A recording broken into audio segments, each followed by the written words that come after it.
Welcome friends. किसी भी exam के लिए प्रीवियस ईयर क्वेश्चन पेपर को देखना काफ़ी इम्पोर्टेंट हो जाता है। इससे हमें एग्जाम के बारे में बहुत कुछ आइडिया लगता है और साथ ही कई बार तो डायरेक्ट इनडायरेक्ट क्वेश्चंस भी प्रीवियस ईयर पेपर से पूछ लिए जाते हैं। इसलिए आने वाले एग्जाम्स को देखते हुए जैसे आरओ, एआरओ, पीसीएस, बिहार दरोगा, एपीएस, बीईओ, 70वीं बीपीएससी एक्सेट्रा के लिए प्रीवियस ईयर पेपर्स को देखना बहुत जरूरी है। इसी को ध्यान में रखकर ये सीरीज शुरू कर रही हूँ, जिसमें अलग अलग एग्जाम्स के प्रीवियस ईयर क्वेश्चन पेपर को हम सॉल्व करेंगे। इस पार्ट में हम आरओ एआरओ 2021 के क्वेश्चन पेपर को देखेंगे। प्लीज वीडियो को लाइक और शेयर करें और चैनल को जरूर से जरूर सब्सक्राइब करें। साथ ही औरों तक भी यह बात जरूर पहुंचाएं। मेरी यह रिक्वेस्ट इसलिए है, मेरा ऑलरेडी एक चैनल था जिस पर बहुत मेहनत से मैंने सब कुछ सारे इम्पोर्टेंट एग्जाम के प्रीवियस पेपर, करंट अफेयर्स, साथ ही इम्पोर्टेंट नोट्स अपलोड किए थे। लेकिन दुख की बात ये है, यूट्यूब द्वारा उस चैनल को टर्मिनेट कर दिया गया है, जिस वजह से मुझे ये नया चैनल शुरू करना पड़ा है। आप लोग पुराने चैनल की तरह इसे भी ग्रो करने में मेरा साथ दीजिए। तो चलिए अब शुरू करते हैं आरओ एआरओ 2021 के एग्जाम के प्री पेपर को। यहाँ पहला क्वेश्चन देखते हैं, जो रीजनिंग से है। निम्नलिखित शब्दों में से कौन सा एक शब्द टीचर शब्द से नहीं लिखा जा सकता? तो टीचर्स जो ये शब्द है, इसमें जो लेटर आए उसको यूज करके हमें शब्द बनाना है। तो कहीं भी यहाँ पर आई नहीं है, जो आई है लेटर वो नहीं है। तो आंसर क्या हो जाएगा इसका? D, chair. हम इस टीचर शब्द से नहीं बना सकते। सेकंड क्वेश्चन है, काकोरी षड्यंत्र केस में प्रधान आरोपी पंडित राम प्रसाद बिस्मिल को उत्तर प्रदेश के किस शहर में फांसी दी गई थी? इसका राइट आंसर हो जाएगा, ये गोरखपुर में इनको फांसी दी गई थी 1927 में। काकोरी षड्यंत्र केस कब हुआ था? तो ये 9 अगस्त 1925 को हुआ था। आगे का क्वेश्चन देखते हैं। नाइजर रामतिल की फसल एक तेल की फसल है। इसके बीजों में तेल की मात्रा कितनी पाई जाती है? तो ये पाई जाती है 37 to 47%। जो नाइजर होता है, तो इसमें मेनली क्या क्या होता है? Protein, fatty acid, linoleic acid आदि का ही अच्छा स्रोत माना जाता है। प्रश्न देखते हैं 4। समुद्री चक्रवाती तूफान तोकाते किस सागर से उत्पन्न हुआ था? ये करंट हो गया उस समय का, तो ये उस समय अरब सागर में आया था। 5वां क्वेश्चन देखते हैं, निम्न राज्यों में से कौन ट्यूबवेल सिंचाई के क्षेत्र में सर्वोच्च है? सही उत्तर हो जाएगा इसका ऑप्शन ए। उत्तर प्रदेश में सबसे ज्यादा नलकूप द्वारा सिंचाई होती है, लगभग 74.9%। प्रश्न संख्या 6, निम्नलिखित पर विचार कीजिए। पहला है कलरीपायटू, दूसरा थांगता और तीसरा है मलखम और चौथा है गतका। उपर्युक्त में से किन खेलों को खेलो इंडिया यूथ गेम्स में सम्मिलित किया गया है? हमको बताना है।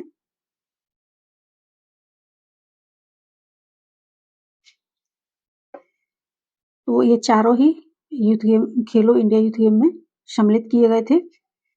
कलरीपयट्टू कहाँ पर होता है? तो ये केरल में होता है। थांगता मणिपुर का है। मलखम एमपी और महाराष्ट्र दोनों जगह होता है। गतका पंजाब का है, पंजाब से रिलेटेड है। आगे देखते हैं। प्रश्न संख्या 7, निम्नलिखित राज्यों में से किसने ई राशन कार्ड सेवा सबसे पहले शुरू की थी?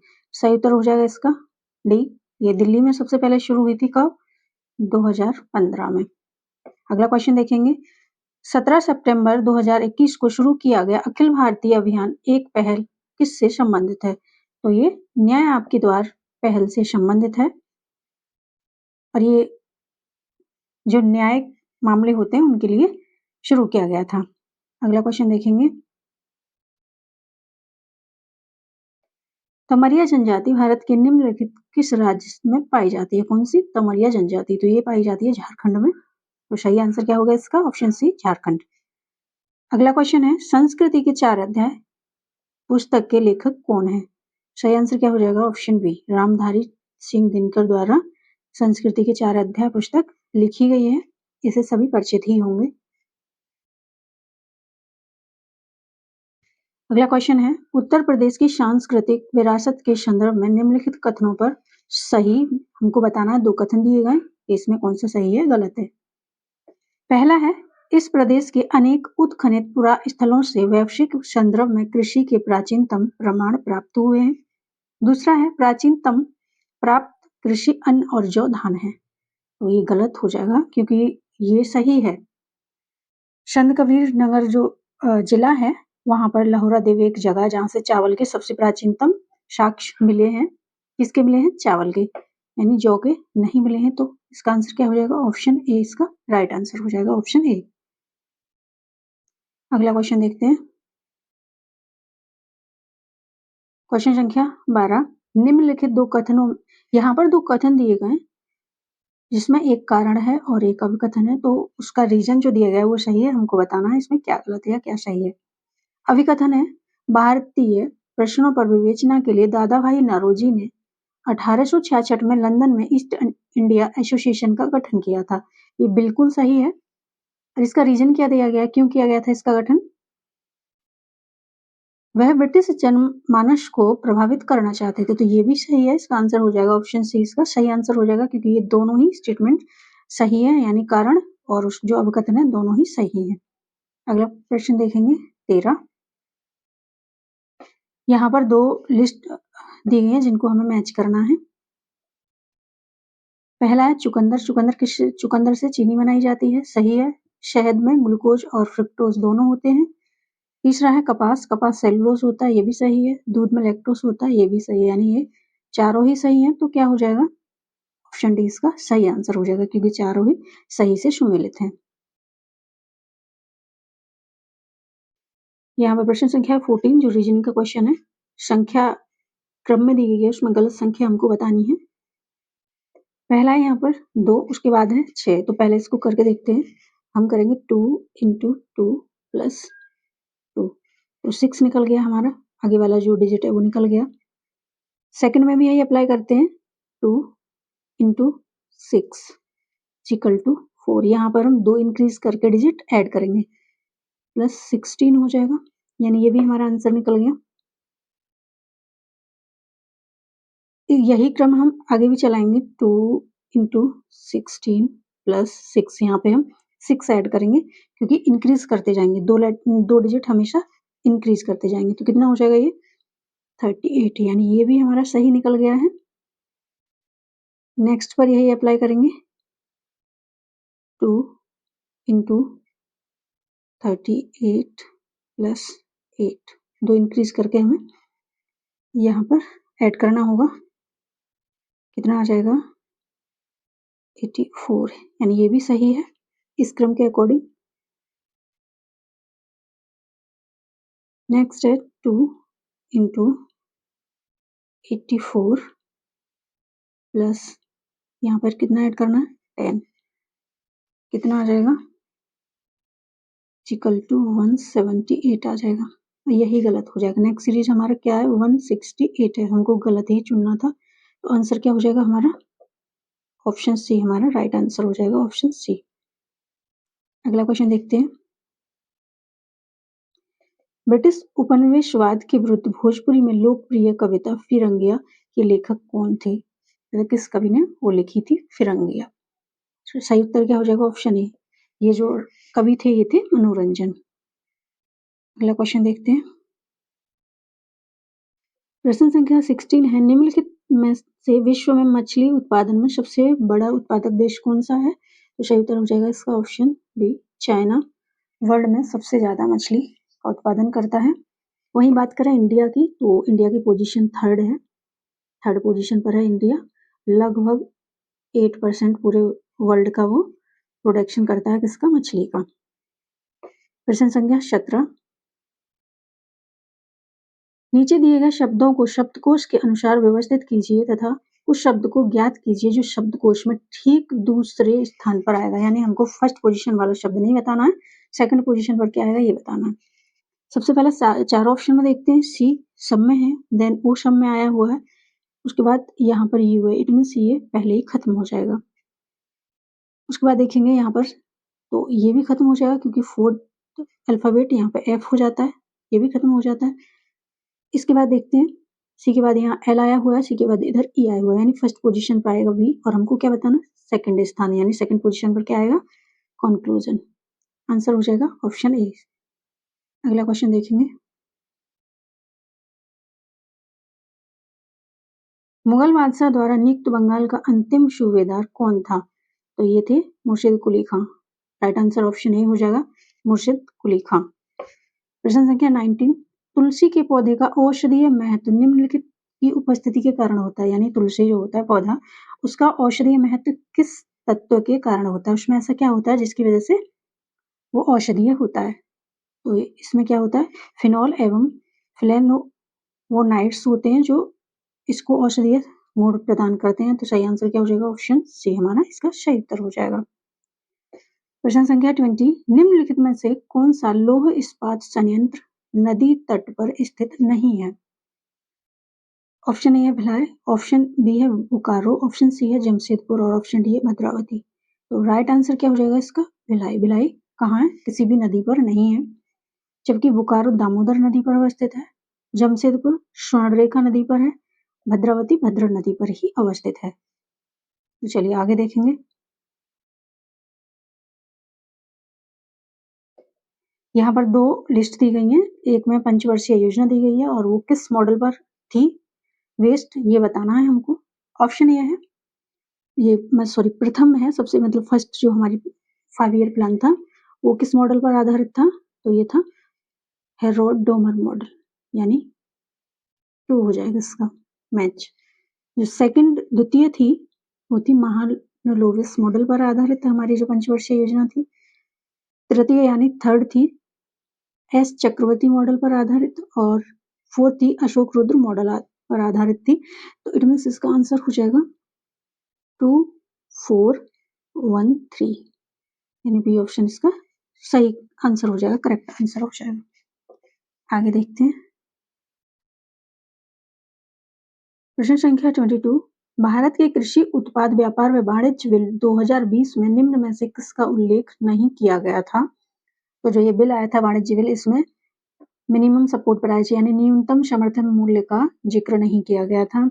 अगला क्वेश्चन देखेंगे, निम्नलिखित में से कौन सी नदी उत्तर प्रदेश राज्य में प्रवाहित नहीं होती है, इसमें नहीं बहती है यूपी से? तो इसका जो सही उत्तर है हो जाएगा ऑप्शन सी, गंडक नदी यूपी और बिहार की सीमा रेखा बनाती है, ना कि वो यूपी से बहती है। आगे देखेंगे, प्रश्न संख्या 24, एक गुप्त कोड संदेश, ये भी रीजनिंग हो गया, होटल को 300 के रूप में कोड किया जाता है, तो उसी कोड में BORE को किस तरह लिखा जाएगा? यहाँ पे जो इनके डिजिट हैं उसको काउंट करके, ऐड करके, काउंट करके, जैसे H का होता है 8, O होता है 15 पर, T होता है 20, E हो गया 5, L हो गया 12। इनको सबको क्या करेंगे, ऐड कर लेंगे। ऐड करने के बाद ये आ जाएगा कितना, 16 आ जाएगा।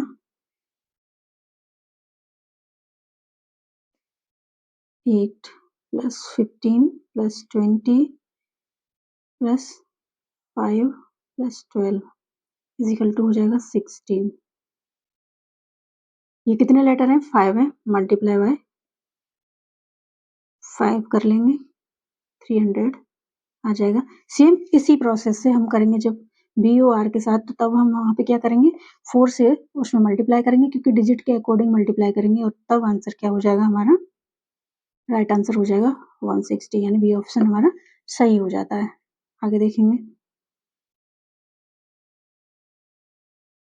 निम्नलिखित में से कौन भारत की सबसे बड़ी मीठे पानी की झील है? यहाँ पर ध्यान देने वाली बात है, भारत की सबसे बड़ी, तो आंसर हो जाएगा इसका ऑप्शन बी, बुलर लेक जो है वो सबसे बड़ी भारत की मीठे पानी की झील है, और ये झीलम नदी पर है। जो गोखुर डेल्टा है झीलम नदी पर, वही क्या है, बुलर झील है, ताजे पानी की सबसे बड़ी। अगला क्वेश्चन देखेंगे, निम्नलिखित में से कौन सही सुमेलित नहीं है? हमको बताना है यहाँ पे कौन सा सही सुमेलित नहीं है। ऑप्शन ए है कंपनी अधिनियम 2013, ऑप्शन बी भारतीय संविदा अधिनियम 1870, साझेदारी अधिनियम 1932, वस्तु विक्रय अधिनियम 1930। तो सही जो सुमेलित नहीं है यहाँ पे यही है ऑप्शन बी, क्योंकि ये कितना हो जाएगा, ये 1872 यानी 1872 सही होगा। यही हमारा गलत हो जाएगा, सुमेलित नहीं पूछा है। आंसर क्या होगा, ऑप्शन बी। नेक्स्ट देखेंगे, यहाँ पर पशु दिए गए यानी एनिमल दिए गए और उनका ब्रीड दिया गया, नस्ल दी, किस नस्ल के वो हैं, और इसमें पूछा गया सुमेलित यहाँ पे क्या नहीं है। ऑप्शन ए है भैंस, तो भैंस की नस्ल होती है भदावरी।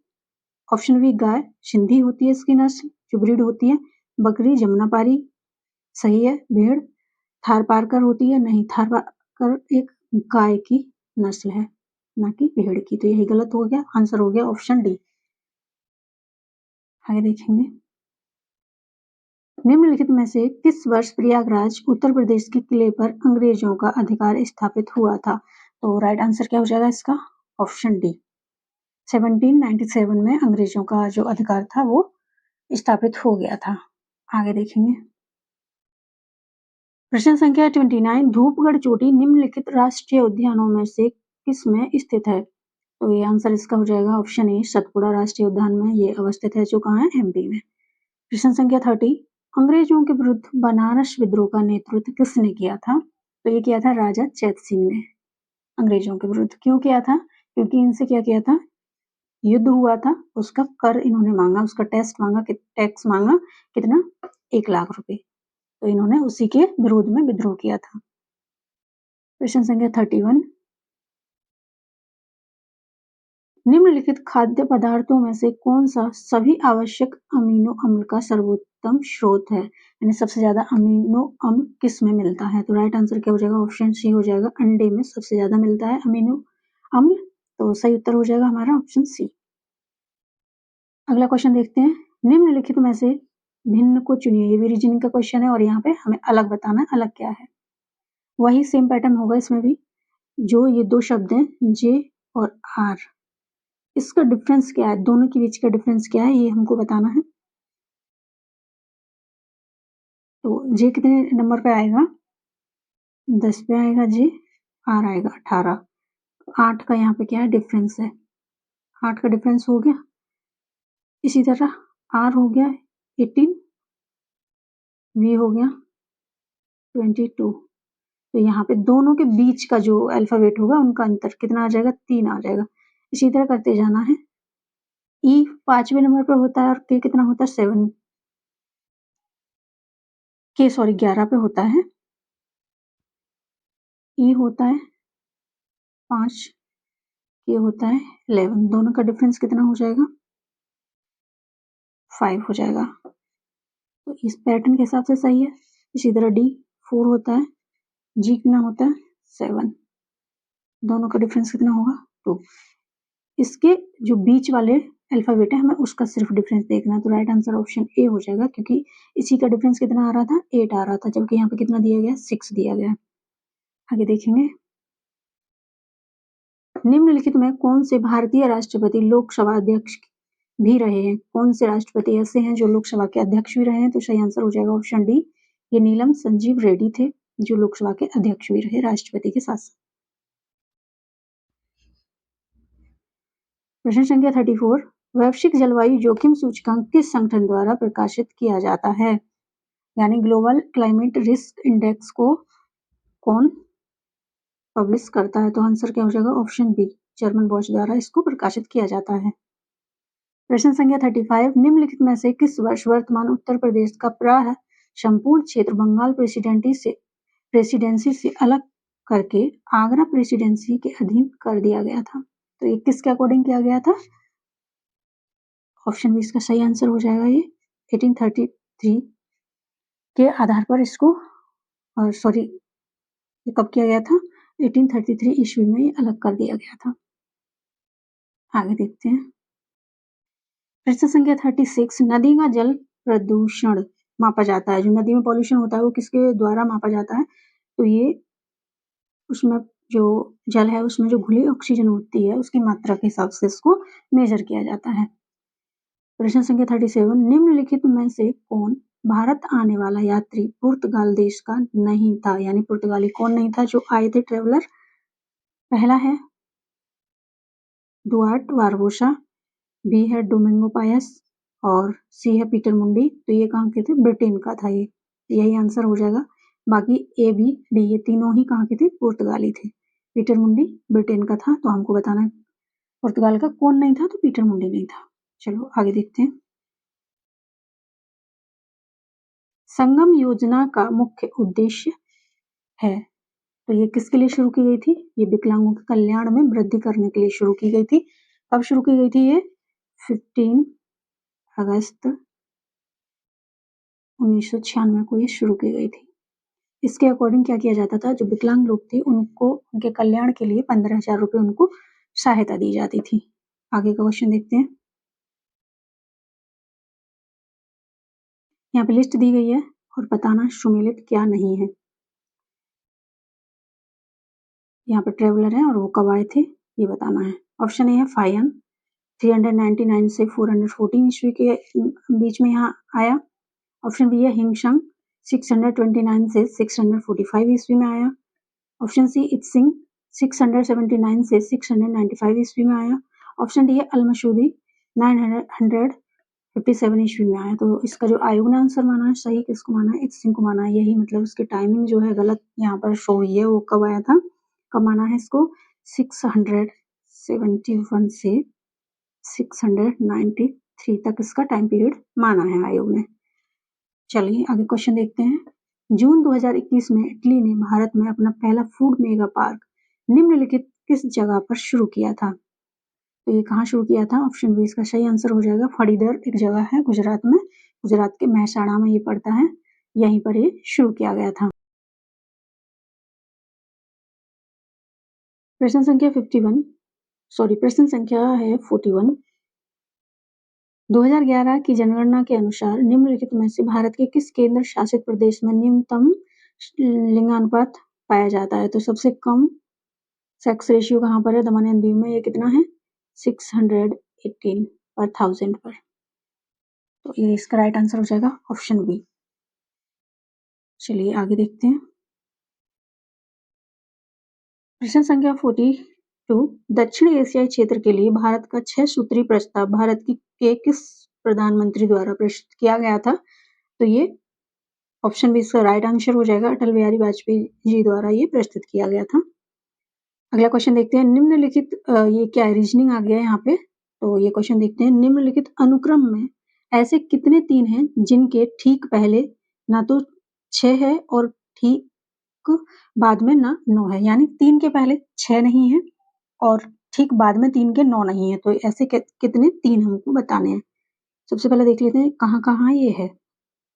ठीक पहले 9 है, तो ये तो गलत हो गया, उल्टा हो गया, यानी कि ठीक पहले 6 होना चाहिए। एक ये हो गया, यहाँ ठीक पहले 6 है और फिर उसके बाद 9, तो ये नहीं होगा। यहाँ ठीक पहले 6 होना चाहिए था, तो एक ये भी हो गया। यहाँ पर सेम है जैसी सिचुएशन दी गई है, तो सही सिर्फ 2 हैं जिनके ठीक पहले 6 नहीं है और ठीक बाद में 9 नहीं है। तो राइट आंसर इसका ऑप्शन सी हो जाएगा। चलिए आगे देखते हैं।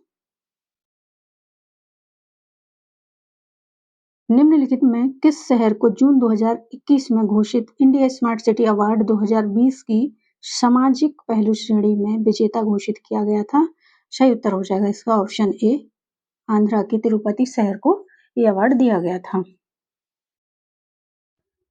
आगे देखते हैं।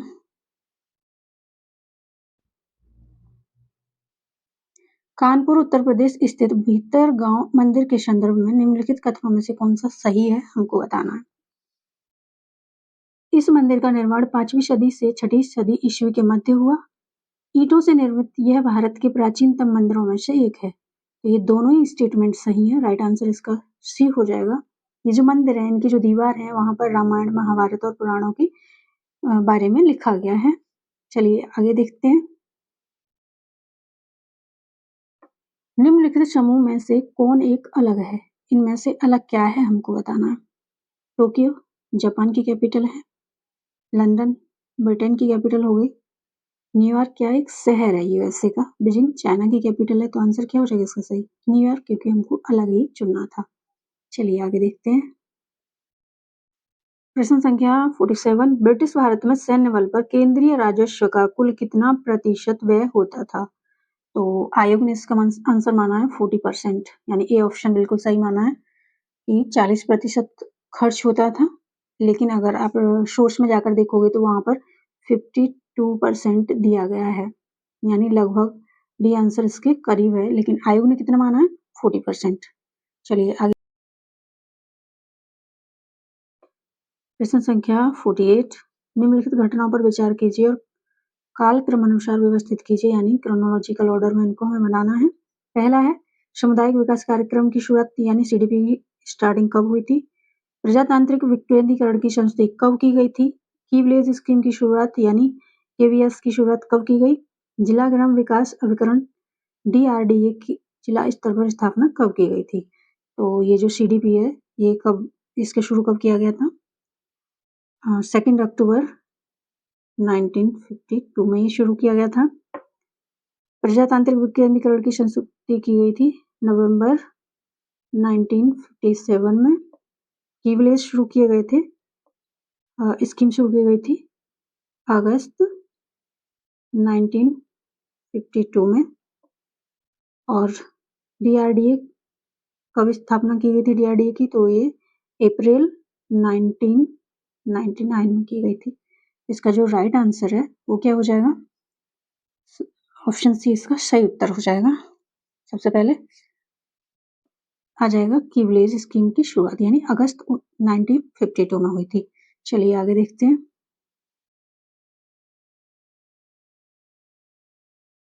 इंडोनेशिया निम्नलिखित में से किस देश के साथ भूमि साझा नहीं करता है? इंडोनेशिया किसके साथ भूमि साझा नहीं करेगा? ब्रुनेई के साथ, क्योंकि ये तीन तरफ से मलेशिया से लगा हुआ है और एक तरफ क्या है, एक साइड क्या है, समुद्र है, इसलिए ब्रुनेई इंडोनेशिया से सीमा साझा नहीं करेगा। अगला क्वेश्चन है, निम्नलिखित में से किसे गुरु नानक ने अपना उत्तराधिकारी घोषित किया था? तो किसको किया था? लहना यानी अंगद को। जो गुरु अंगद थे उन्हीं का नाम क्या था? लहना, और अंगद नाम इनको गुरु नानक जी ने ही दिया था। अगला क्वेश्चन देखेंगे, मोनोक्लाइमैक्स एकल चरम सिद्धांत का प्रतिपादन किया था, यानी ये किसने प्रतिपादित किया था? राइट आंसर क्या है इसका? F E Clements. किसने किया था ये? एफ ई क्लेमेंट्स ने इसको प्रतिपादित किया था। चलिए आगे देखते हैं। प्रश्न संख्या 52, निम्नलिखित आकृति में कितने वर्ग और कितने त्रिभुज हैं? ये हमको बताना है। तो एक ये वर्ग है, इसमें कितने त्रिभुज होंगे? 8 होते हैं जब आप काउंट करोगे। और यहाँ पे 2 वर्ग दिख रहे हैं, यानी 8 8 16, तो यही हो गए। और जो ये बीच वाला वर्ग है यानी 3 वर्ग हैं इसमें कितने हैं? 2। तो कितने हो जाएंगे ये? 18 त्रिभुज हो जाएंगे। 3 वर्ग इसमें हो जाएंगे, यानी राइट आंसर हो जाएगा ऑप्शन डी। काउंट करने पर 18 ही आएंगे। अगला प्रश्न देखेंगे, भारत में निम्नलिखित में से किसे एक जैव विविधता हॉटस्पॉट माना जाता है? तो भारत में किसे माना जाता है? पश्चिमी घाट को, यानी बी आंसर हो जाएगा इसका सही। पश्चिमी घाट को हॉटस्पॉट माना जाता है कहाँ? भारत में। और कौन से हॉटस्पॉट हैं? इंडो बर्मा क्षेत्र, हिमालय क्षेत्र, सुंडालैंड्स जो निकोबार द्वीप समूह है। चलिए आगे देखते हैं। 18वीं शताब्दी के उत्तरार्ध में किसे प्राय कंपनी बहादुर की शान शौकत का स्थानीय प्रतिनिधि कहा जाता था? कब? 18वीं शताब्दी में। तो ये था दरोगा, जिसको कंपनी बहादुर की शान शौकत का स्थानीय प्रतिनिधि कहा जाता था। किसको? दरोगा को। और ये कर्नवालिस ने जो प्रशासनीय सुधार किए थे उसी के अंतर्गत इस दरोगा को नियुक्त किया था। प्रश्न संख्या 55, निम्नलिखित में से किस द्वीप को वादे की भूमि के रूप में जाना जाता है? तो वादे की भूमि के रूप में किस द्वीप को जाना जाता है? मिंडनाओ को। किसको? मिंडनाओ को। और ये किसका द्वीप है? फिलीपींस का ये द्वीप है मिंडनाओ। नेक्स्ट क्वेश्चन देखेंगे, यहाँ पर भी 2 लिस्ट दी गई हैं और हमको बताना है कि इस फल को सबसे ज़्यादा कहाँ पर उसका उत्पादन किया जाता है? ऑप्शन ए है आम। आम कहाँ? यूपी में सबसे ज़्यादा होता है, 4 हो जाएगा। लीची बिहार में होता है, 3 हो जाएगा। नारियल केरल में ही होगा, यानी 2। और सेब जम्मू कश्मीर में होगा, सभी जानते ही हैं, 1, यानी 4, 3, 2, 1। 4, 3, 2, 1 सी ऑप्शन इसका राइट आंसर हो जाएगा। चलिए आगे देखते हैं। प्रश्न संख्या 57, निम्नलिखित में से कौन सही सुमेलित नहीं है, हमको बताना है। प्राथमिक ऊर्जा ज्वारीय शक्ति होती है। वाणिज्यिक ऊर्जा तेल और गैस से संबंधित है। गैर वाणिज्यिक ऊर्जा जानवरों का गोबर यानी उससे संबंधित है। गैर पारंपरिक ऊर्जा यानी सौर ऊर्जा से संबंधित है। तो इसका जो सही उत्तर हो जाएगा ऑप्शन ए हो जाएगा। जो प्राथमिक ऊर्जा होती है वो नेचुरल रूप से मौजूद होती है, वही किस में आती है? प्राइमरी ऊर्जा के अंडर आती है। और ये क्या यहाँ पर ज्वारीय शक्ति दी गई है, तो इसलिए हमारा गलत क्या है? गलत हमारा आंसर हो जाएगा ऑप्शन ए। प्राथमिक ऊर्जा के अंतर्गत क्या आता है? नेचुरल यानी प्राकृतिक रूप से जो ऊर्जा मौजूद होती है वो क्या किस में आती है? प्राथमिक ऊर्जा में। अगला क्वेश्चन देखेंगे। प्रश्न संख्या 58, 2011 की जनगणना के अनुसार अनुसूचित जनजाति के संदर्भ में हमको किस राज्य में कितनी है, यानी आरोही क्रम में बताना है। सबसे कम, फिर उससे ज्यादा, फिर उससे ज्यादा बताना है किस राज्य में कितनी है। तो अरुणाचल में कितनी है? लगभग 9.5 लाख के करीब है अरुणाचल में। मेघालय में है 25 लाख के करीब। नागालैंड में 17 लाख के करीब है। और मिजोरम में ये है 10 लाख। तो इसका जो सही आंसर हो जाएगा, हमें कम से ज्यादा की तरफ बताना है। डिसेंडिंग ऑर्डर में हमको बताना है इसको। तो सबसे कम अरुणाचल प्रदेश, फिर उसके बाद हो जाएगा मिजोरम, नागालैंड और मेघालय में सबसे ज्यादा है 25 लाख। तो आंसर क्या हो जाएगा? ऑप्शन डी इसका सही आंसर हो जाएगा। अगला क्वेश्चन है, पूर्वी उत्तर प्रदेश की पहली केबल कार सेवा निम्नलिखित में से किस जनपद में प्रारंभ की गई है? ये करंट अफेयर हो गया। तो ये कहाँ पर शुरू की गई थी? मिर्जापुर में 2021 में। चलिए आगे देखते हैं। राज्य विधान मंडल की बैठक आयोजित करने के लिए कोरम गणपूर्ति कितनी होनी चाहिए, बताना है हमको। तो इसका जो सही उत्तर हो जाएगा ऑप्शन डी, 10 सदस्य या कुल सदस्यता का 10वां हिस्सा जो भी अधिक हो। ये कितना है? कोरम या गणपूर्ति, यानी जो हमारे विधानमंडल होता है उसको शुरू करने के लिए, किसी भी चीज पे बहस के लिए ये गणपूर्ति होनी चाहिए। अगला क्वेश्चन है, मिताली एक्सप्रेस किन 2 शहरों के बीच चलती है? तो सही आंसर क्या हो जाएगा? ऑप्शन डी हो जाएगा। ये ढाका और न्यू जलपाईगुड़ी के बीच चलती है। आगे देखेंगे। प्रश्न संख्या 62, भारतीय संविधान के किस अनुच्छेद के अंतर्गत राष्ट्रीय समझौतों को प्रभावी बनाने हेतु संसद राज्य सूची के विषय पर कानून बना सकती है? संसद जो राज्य के विषय होते हैं उन पे कानून बना सकती है। तो ये कौन सा आर्टिकल उनको ये पावर देता है? तो ये है 253, यानी अनुच्छेद 253। आंसर क्या हो जाएगा हमारा सही? डी। आगे देखते हैं।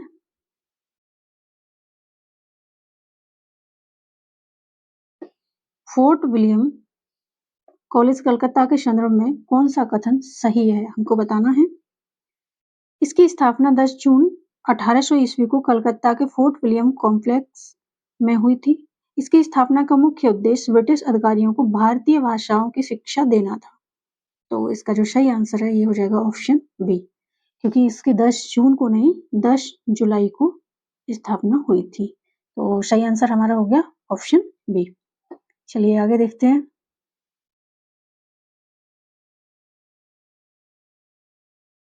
यहाँ पे भी लिस्ट दी गई है और यहाँ पे हमें बताना है कि इसमें सुमेलित क्या नहीं है।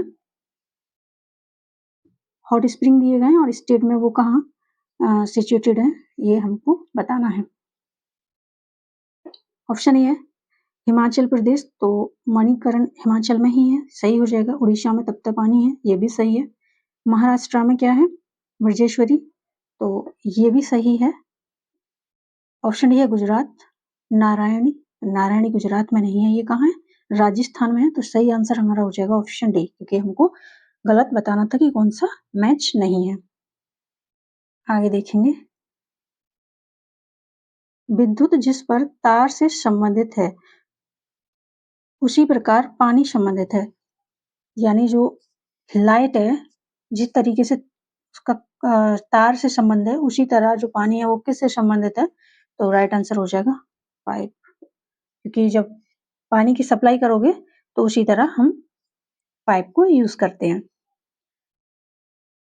अगला क्वेश्चन देखेंगे, भारतीय रेलवे के संदर्भ में निम्नलिखित कथनों में से कौन सा कथन सही है, हमको बताना है। ऑप्शन ए है 2023 तक 100% विद्युतीकरण लक्ष्य प्राप्त करना है, यानी इसी साल। और दूसरा है 2030 तक शून्य कार्बन उत्सर्जन नेटवर्क प्राप्त करना है। तो सही आंसर हो जाएगा इसका ऑप्शन सी। ये दोनों ही स्टेटमेंट सही हैं। चलिए आगे देखते हैं। प्रश्न संख्या 67, भारतीय सिविल सेवा के संदर्भ में निम्नलिखित कथनों में से कौन सा सही है, हमको बताना है। भारत सरकार अधिनियम 1919 में भारतीय सिविल सेवा के लिए एक अलग परीक्षा का प्रावधान किया गया, जो भारत में होनी थी। भारतीय सिविल सेवा में 1941 में भारतीयों का प्रतिशत यूरोप वासियों से अधिक था। ये दोनों ही स्टेटमेंट बिल्कुल सही हैं, तो राइट आंसर हो जाएगा ऑप्शन सी। चलिए आगे देखते हैं। दो एक जैसे बल्ब को किस प्रकार जोड़ने पर अधिक रोशनी मिलेगी? एक जैसे जो दो बल्ब हैं उनको अगर एक साथ जोड़ेंगे तो किस कंडीशन में अधिक रोशनी मिलेगी? तो इसका सही उत्तर हो जाएगा, यहाँ पर स्टेटमेंट दिया है। पहला है दोनों श्रेणी क्रम में जोड़ने हों, दूसरा है दोनों समानांतर क्रम में जोड़ने हों। तो सही क्या हो जाएगा? ऑप्शन बी ही सही हो जाएगा। समानांतर जोड़ने पर दो बल्ब एक जैसे हों और वो समानांतर यानी क्रम से जोड़ने पर क्या होता है? अधिक रोशनी आती है। तो ऑप्शन बी इसका सही उत्तर हो जाएगा। चलिए आगे देखेंगे। अपने समय का चर्चित उपन्यास झीनी बीनी चंदरिया के लेखक कौन हैं? तो इसके लेखक कौन थे? काशीनाथ सिंह इसके राइटर थे। तो सही आंसर हो जाएगा ऑप्शन ए। प्रश्न संख्या 70, निम्नलिखित में से कौन सा सही सुमेलित नहीं है? यहाँ पर हमको बताना है कौन सा सही सुमेलित नहीं है। ऑप्शन ए है महिला समृद्धि योजना कब 1993 में शुरू हुई थी। महिला स्वशक्ति योजना 1998 में। महिला साम्राज्य योजना 1989 में। राष्ट्रीय पोषाहार मिशन योजना 2003 में, नहीं 2001 में ये शुरू की गई थी। तो राइट आंसर हमारा हो जाएगा ऑप्शन डी। यही क्या है? गलत है। हमको बताना था क्या इसमें सुमेलित नहीं है। तो इस पार्ट में इतना ही। जल्दी ही इसका दूसरा पार्ट मैं अपलोड कर दूंगी। अगेन आप लोगों से मेरी रिक्वेस्ट है, वीडियो को लाइक करें, साथ ही चैनल को सब्सक्राइब करना ना भूलें। Thank you.